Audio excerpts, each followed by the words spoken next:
एक सवाल जो हर लॉ स्टूडेंट के दिमाग में घूमता है, क्या इंटरनेशनल लॉ सच में लॉ है या फिर ये बस ताकतवर देशों की मनमानी का दूसरा नाम है? चलिए आज इसी पहेली को सुलझाते हैं। देखिए, यही वो एक बुनियादी सवाल है जिस पर सदियों से बहस होती आई है। और सवाल जायज़ भी है। आखिर इसे लागू करने वाली कोई वर्ल्ड पुलिस तो है नहीं, ना ही कोई ग्लोबल संसद है जो सबके लिए कानून बनाए।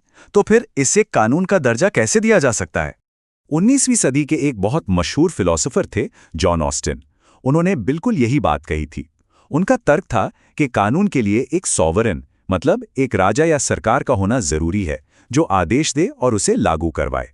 और क्योंकि इंटरनेशनल लॉ में ऐसा कोई नहीं है, तो ये कानून नहीं बल्कि सिर्फ एक पॉजिटिव मोरालिटी है। मतलब कुछ अच्छे विचार हैं जिन्हें मानना या ना मानना देशों की मर्जी है। सोचिए, एक ऐसा गेम जिसके नियम तो हैं पर कोई रेफरी ही नहीं है।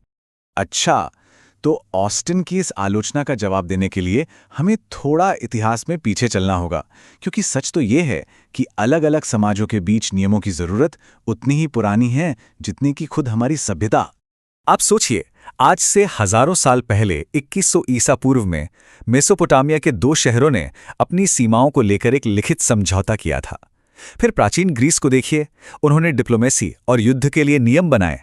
और रोमन साम्राज्य ने तो एक कमाल का सिस्टम बनाया, जस जेंटियम, यानी राष्ट्रों का कानून, ताकि उनके नागरिक और विदेशी लोग एक साथ मिलकर रह सकें और व्यापार कर सकें। ये सब क्या दिखाता है? यही कि ग्लोबल रूल्स की जरूरत हमेशा से थी। लेकिन असली गेम चेंजर थी 1648 की पीस ऑफ वेस्टफेलिया। इस संधि ने इंटरनेशनल रिलेशंस की पूरी तस्वीर ही बदल दी। इसने पहली बार सॉवरेनिटी यानी संप्रभुता के सिद्धांत को जन्म दिया। इसका सीधा सा मतलब था कि हर देश अपने घर का मालिक है और कोई दूसरा देश उसके अंदरूनी मामलों में दखल नहीं दे सकता। और बस यहीं से मॉडर्न इंटरनेशनल लॉ की कहानी शुरू होती है। और इसी के साथ हम उस क्लासिकल दौर में आ जाते हैं जहां कानून का मतलब था सिर्फ और सिर्फ राज्यों के लिए बनाया गया कानून, और वो भी खुद राज्यों के द्वारा। तो जेरेमी बेंथम, जिन्होंने ये इंटरनेशनल लॉ शब्द ही हमें दिया, उनकी परिभाषा एकदम साफ थी। ये बस राज्यों के बीच के रिश्तों को चलाने वाले नियमों का एक कलेक्शन है। बस उस समय के लिए ये परिभाषा बहुत ज़रूरी थी, लेकिन जैसा कि हम आगे देखेंगे, आज ये अधूरी लगती है। और फिर आते हैं प्रोफेसर ओपेनहाइम, जिनका नाम आप इंटरनेशनल लॉ में बार बार सुनेंगे। उन्होंने भी इसी राज्य केंद्रित सोच को और पक्का किया। उन्होंने कहा कि ये कानून राज्यों की आपसी सहमति से बनता है और उन्हीं पर लागू होता है। इसमें किसी व्यक्ति या संगठन का कोई काम नहीं था। लेकिन फिर आई 20वीं सदी, दो भयानक विश्वयुद्ध, लाखों लोगों की मौत और फिर संयुक्त राष्ट्र का जन्म। इस उथल-पुथल ने उस पुरानी, सिर्फ राज्यों तक सीमित दुनिया को हमेशा के लिए बदल कर रख दिया। ये जो बदलाव है वो यहां बहुत साफ दिखता है। देखिए, ओपेनहाइम के समय में इसके दायरे में सिर्फ और सिर्फ राज्य थे, लेकिन आज की तारीख में इसमें अंतर्राष्ट्रीय संगठन जैसे यूएन और सबसे जरूरी व्यक्ति यानी आम इंसान भी शामिल हो गए हैं। ये एक बहुत बड़ा शिफ्ट था। अब कानून सिर्फ ये नहीं देखता कि एक देश दूसरे से कैसा बर्ताव करता है, बल्कि ये भी कि कोई देश अपने ही नागरिकों के साथ कैसा बर्ताव कर रहा है। इसका मतलब साफ था, इंटरनेशनल लॉ अब सिर्फ डिप्लोमैट्स या विदेश मंत्रालयों की चीज नहीं रही। अब ये हर किसी से जुड़ गई थी। संयुक्त राष्ट्र, World Trade Organization, human rights और यहां तक कि बड़ी-बड़ी मल्टीनेशनल कंपनियां भी इसके दायरे में आ गईं। तो सवाल फिर वहीं आ जाता है, अगर कोई वर्ल्ड गवर्नमेंट नहीं है तो इतना बड़ा और फैला हुआ सिस्टम आखिर चलता कैसे है? इसका ऑपरेटिंग सिस्टम क्या है? चलिए इसको एक बहुत ही सिंपल तरीके से समझते हैं। किसी भी देश का कानून एक पिरामिड जैसा होता है ना? ऊपर सरकार और नीचे तक उसके आदेश। इसे वर्टिकल सिस्टम कहते हैं। लेकिन इंटरनेशनल लॉ एक नेटवर्क की तरह है, एक फ्लैट सर्कल जहां सारे देश कानूनी तौर पर बराबर हैं। यहां आदेश नहीं चलता, यहां चलती है आपसी सहमति। ये एक हॉरिजॉन्टल सिस्टम है। और ये पूरा नेटवर्क कुछ बहुत ही जरूरी सिद्धांतों पर टिका है। पहला है स्टेट कंसेंट, यानी राज्य की सहमति। कोई भी देश किसी भी अंतर्राष्ट्रीय संधि को मानने के लिए तब तक मजबूर नहीं है जब तक वो खुद उस पर साइन न कर दे।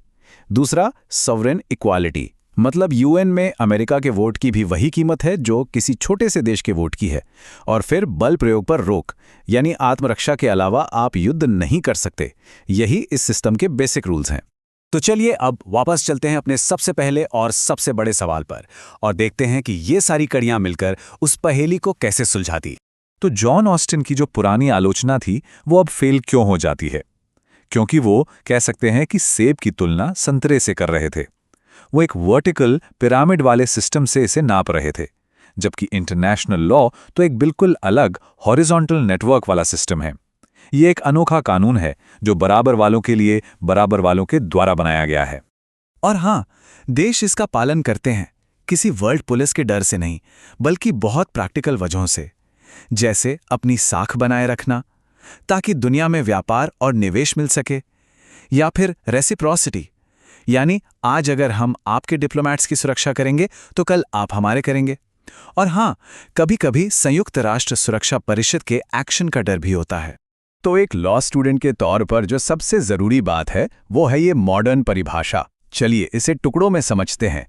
ये एक गतिशील और विकसित होता नियमों का समूह है जो सिर्फ राज्यों को नहीं बल्कि संगठनों और व्यक्तियों को भी कंट्रोल करता है, और इसका मकसद अंतर्राष्ट्रीय शांति, सुरक्षा और न्याय हासिल करना। ये है आज का इंटरनेशनल लॉ। और यहीं पर हम एक बहुत जरूरी सवाल पर आके रुकते हैं। क्लाइमेट चेंज, साइबर वॉरफेयर, महामारी, ये वो नई चुनौतियां हैं जिनका दुनिया सामना कर रही है। तो सवाल ये है कि क्या आपसी सहमति पर आधारित ये कानून खुद को इतनी तेजी से बदल पाएगा कि इन मुश्किलों से निपट सके? इसका जवाब ही इंटरनेशनल लॉ का भविष्य तय करेगा।